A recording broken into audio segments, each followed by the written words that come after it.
Cette semaine, dans Carnet de santé, nous verrons les défis de l'eau potable, de l'hygiène et de l'assainissement en Afrique et ce qui peut être fait. Nous mettrons aussi l'accent sur une entreprise qui utilise une technologie innovante pour apporter de l'eau potable aux communautés mal desservies. Puis, cap sur l'OMS qui affirme que le Covid-19 n'est plus une urgence de santé publique de portée internationale. De plus, nous nous intéresserons à une militante ghanéenne qui nage dans la rivière Volta afin de mettre en lumière la pollution de l'eau. Tout cela et bien plus encore, c'est dans cette édition de Carnet de santé.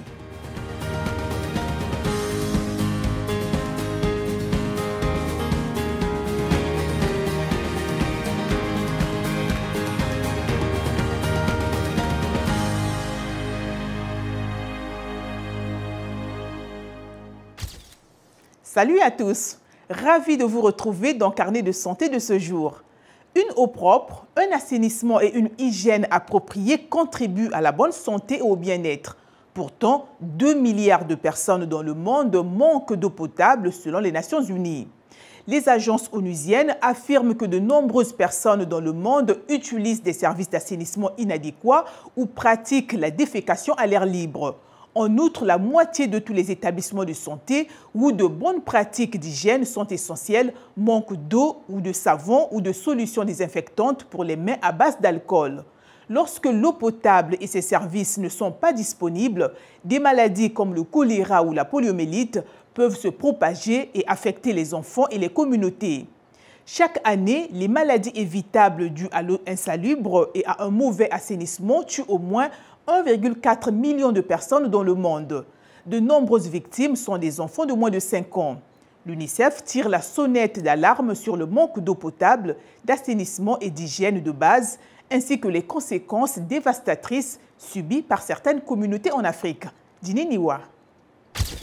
L'accès inadéquat à l'eau, à l'assainissement et à l'hygiène, également appelé WASH, menace la vie de 190 millions d'enfants dans 10 pays africains. Une analyse du Fonds des Nations Unies pour l'enfance indique qu'environ un tiers des enfants de ces pays n'ont pas accès au minimum d'eau potable chez eux. Parmi les pays mentionnés figurent le Bénin, le Cameroun, le Nigeria et la Somalie. L'Afrique est confrontée à une catastrophe hydrique. Alors que les chocs climatiques liés à l'eau s'intensifient à l'échelle mondiale, nulle part ailleurs dans le monde, les risques ne s'aggravent aussi sévèrement pour les enfants qu'en Afrique. Des tempêtes dévastatrices, des inondations et des sécheresses historiques détruisent déjà des installations et des maisons, contaminent les ressources en eau, créent des crises alimentaires et propagent des maladies. Selon l'UNICEF, bon nombre des pays parmi les plus touchés, en particulier au Sahel, sont également confrontés à l'instabilité et aux conflits armés. Cela aggrave encore le manque d'accès des enfants à l'eau potable et à l'assainissement. Beaucoup d'entre eux en meurent. Le monde fait face à une recrudescence du choléra, comme beaucoup d'entre vous le savent, avec plus de 30 pays actuellement touchés, alors que bon nombre d'entre eux n'ont pas eu de cas depuis des décennies. C'est une leçon très claire pour nous que l'assainissement et l'hygiène de l'eau potable sont les solutions à long terme et durables pour mettre fin à l'urgence du choléra et aussi pour prévenir de futurs. Selon l'UNICEF, 2 milliards de personnes dans le monde n'ont pas d'eau potable et près de la moitié de la population mondiale manque de services d'assainissement de base. L'agence onusienne appelle à une augmentation des financements, au renforcement de la résilience climatique et à la prise en charge prioritaire des communautés les plus vulnérables dans les programmes WASH. Le docteur Rabiat Ahmed Roufaï est directrice médicale à l'hôpital Bleu Vie à Abuja au Nigeria. Elle nous en dit plus sur l'hygiène de l'eau et l'assainissement. L'UNICEF travaille sans relâche pour fournir de l'eau potable et des installations sanitaires aux enfants du monde entier. Dans sa récente évaluation pour 2020, l'organisation a découvert qu'un enfant sur 4 n'a pas accès à des services de base de lavage des mains à la maison. Les femmes et les enfants sont touchés de manière disproportionnée. Les femmes, parfois en période de menstruation, n'ont pas accès à des installations sanitaires sûres. Les filles ne vont pas à l'école faute de telles installations. Les enfants se trouvant également dans des zones de conflit, les enfants des zones touchées par la pauvreté n'ont pas d'installation à la maison et sont donc plus exposés au risque de contracter toutes ces maladies diarrhéiques et ces infections. Les maladies d'origine hydrique les plus courantes, qui sont endémiques dans le nord du Nigeria en particulier, sont le choléra, la fièvre typhoïde et la tuberculose. Ce sont toutes des maladies transmises par l'eau. L'amibiase et la schistosomiase, appelées maladies de la bilharziose. Les maladies transmises par l'assainissement sont la paratyphoïde, la fièvre, la gale, la polio. Toutes ces maladies sont liées aux mauvaises pratiques d'assainissement. Ce qui me semble le plus important, c'est d'accroître la sensibilisation et de veiller à ce que les réglementations gouvernementales soient respectées. Nous pouvons développer les infrastructures en creusant des puits, des forages dans les communautés. Nous devons également veiller à ce que la qualité de l'eau soit respectée dans cette communauté en mettant en place des mesures de surveillance. Il existe des mesures simples que nous pouvons prendre à la maison pour nous assurer que l'eau que nous buvons et notre environnement ne présentent aucun danger. La première consiste à faire bouillir l'eau pendant 1 minute. Une fois que vous pouvez faire bouillir votre eau, cela tue les germes, les bactéries et les virus pendant 1 minute et l'eau est alors propre à la consommation. Deuxièmement, il existe des comprimés de purification qui sont des produits chimiques aidant à tuer tous ces virus et rendre l'eau potable.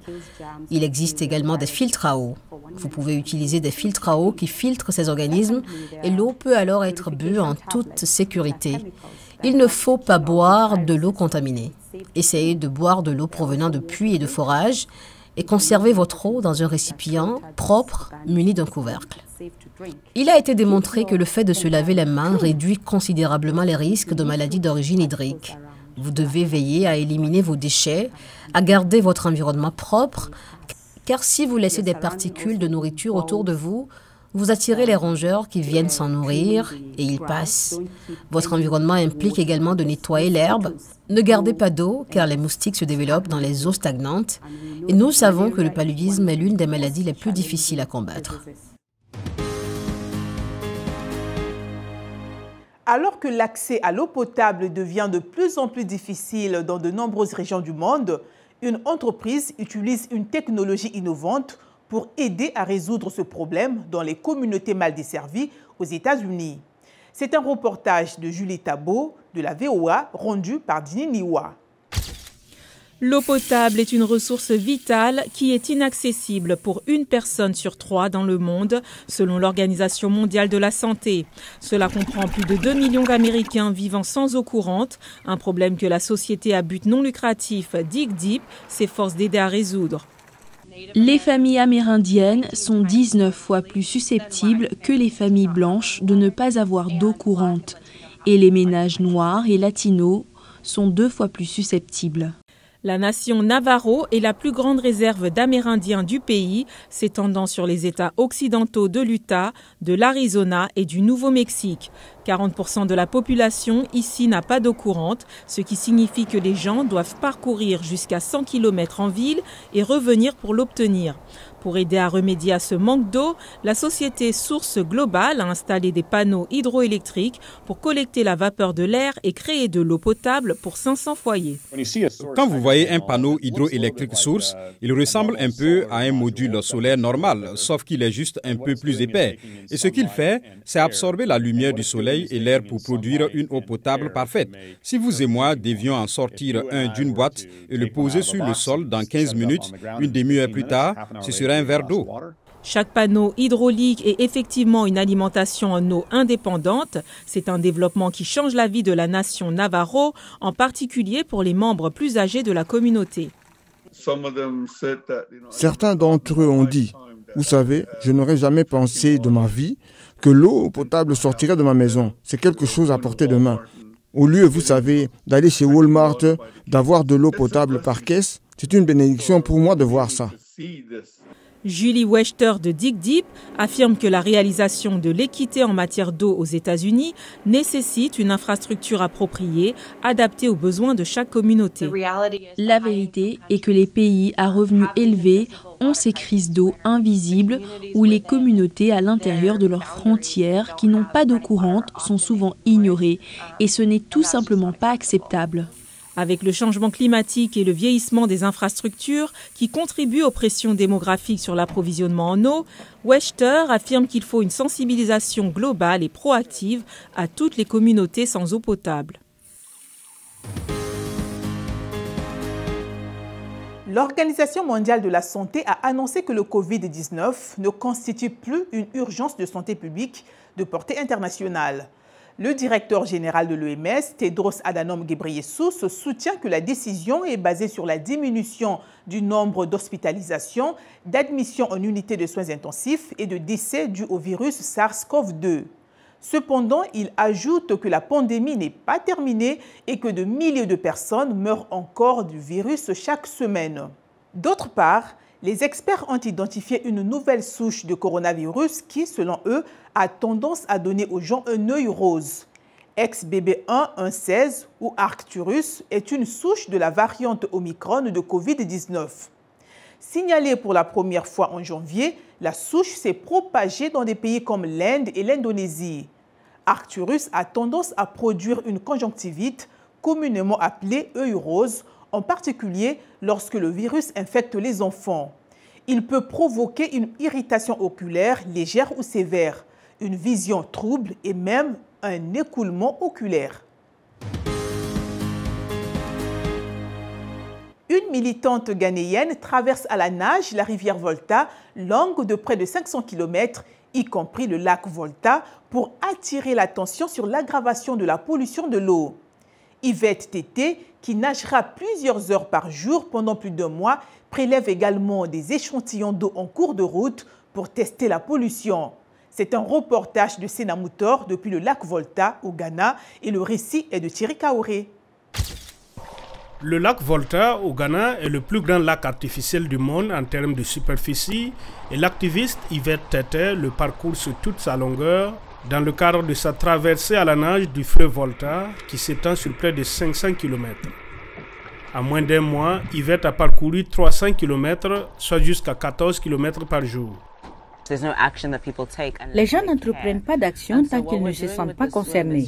Et donc, ce que nous faisons avec la nage, c'est les amener simplement à expérimenter ce qu'ils ressentent en étant dans cette région absolument incroyable du Ghana et de leur montrer que cela vaut la peine d'attirer notre attention sur l'espace pour s'assurer que nous préservons la beauté. Yvette Tété est accompagnée par des chercheurs de la Fondation OR qui soutient sa baignade et milite contre les déchets textiles. Le Ghana importe environ 15 millions de vêtements de seconde main chaque semaine, mais l'Institut Tony Blair pour le changement mondial affirme qu'environ 40% d'entre eux finissent dans des décharges, puis dans l'eau. Le nombre de tentacules de vêtements sur les plages et les plans d'eau a augmenté au fil du temps.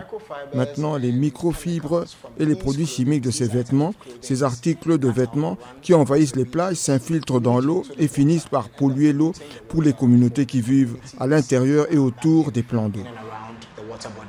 Selon les Nations Unies, 76% des ménages ghanéens risquent de boire de l'eau contaminée.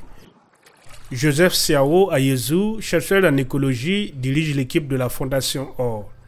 Il explique que l'équipe espère que ces recherches amèneront les fabricants de vêtements à être tenus responsables des déchets expédiés au Ghana et que cela se fera par le biais d'un système connu sous le nom de responsabilité élargie du producteur ou REP. L'objectif principal de la Fondation OR est de pousser la politique de responsabilité élargie du producteur vers le nord, c'est-à-dire l'Europe et l'Amérique, pour le mal qui nous est fait en fabriquant des vêtements et en les poussant vers le bas de la chaîne pour que nous en subissons les conséquences. Les données que nous obtenons sont donc des preuves. Yvette Tété espère qu'à la fin de sa natation, elle pourra inspirer d'autres personnes à protéger l'environnement, une brasse à la fois. C'est ici que se termine notre magazine de santé pour ce jour. Pour plus d'informations sur la santé, des conseils de bien-être et des avancées médicales, restez connectés à La Voix de l'Amérique sur voaafrique.com. D'ici à la prochaine fois, portez-vous bien et surtout efforcez-vous de faire de chaque jour une journée saine en veillant sur votre carnet de santé.